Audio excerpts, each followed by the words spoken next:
five-point plan is so different than what he would have done. I mean, for instance, we can now, by virtue of new technology, actually get all the energy we need in North America without having to go to the Arabs or the Venezuelans or anyone else. That wasn't true in his time. That's why my policy starts with a very robust policy to get all that energy in North America and become energy secure. Number two, trade. I'll crack down on China. President Bush didn't. I'm also going to dramatically expand trade in Latin America. It's been growing about 12% per year over a long period of time. I want to add more free trade agreements so we have more trade. Number three, I'm going to get us to a balanced budget. President Bush didn't. President Obama was right. He said that that was outrageous to have deficits as high as $500 billion under the Bush years. He was right. But then he put in place deficits twice that size for every one of his 4 years. And his forecast for the next 4 years is more deficits, almost that large. So that's the next area I'm different than President Bush. And then let's take the last one, championing small business. Our party has been focused on big business too long. I came through small business. I understand how hard it is to start a small business. That's why everything I'll do is designed to help small businesses grow and add jobs. I want to keep their taxes down on small business. I want regulators to see their job as encouraging small enterprise, not crushing it.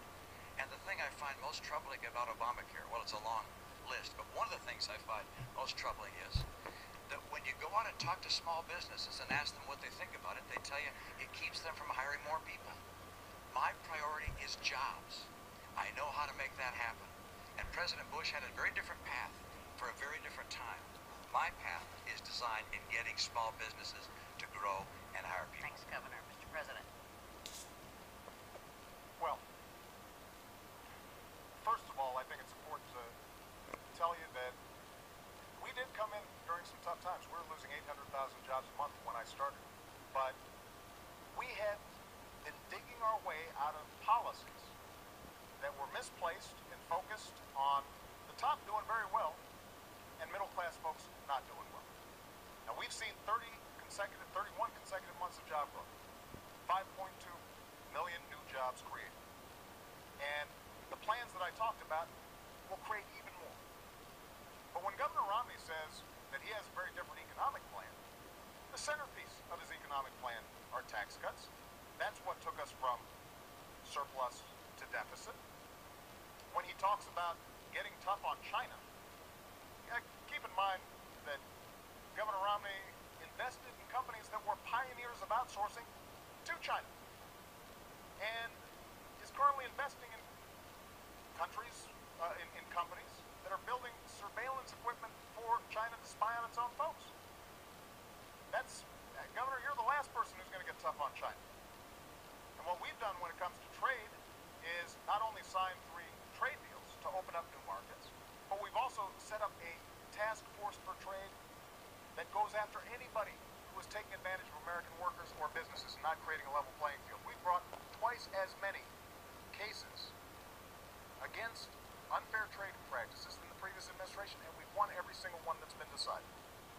When I said that we had to make sure that China was not flooding our domestic market with cheap tires, Governor Romney said I was being protectionist, that it wouldn't be helpful to American workers. Well, in fact, we saved 1,000 jobs. And that's the kind of tough trade actions that are required. But the last point I want to make is this. You know, there are some things where Governor Romney is different from George Bush. And George Bush didn't propose turning Medicare into a voucher. George Bush embraced comprehensive immigration reform. He didn't call for self-deportation. George Bush never suggested that we eliminate funding for Planned Parenthood. So there are differences between Governor Romney and George Bush, but they're not on economic policy. In some ways, he's gone to a more extreme place when it comes to social policy. And I think that's a mistake. That's not how we're going to move our economy forward.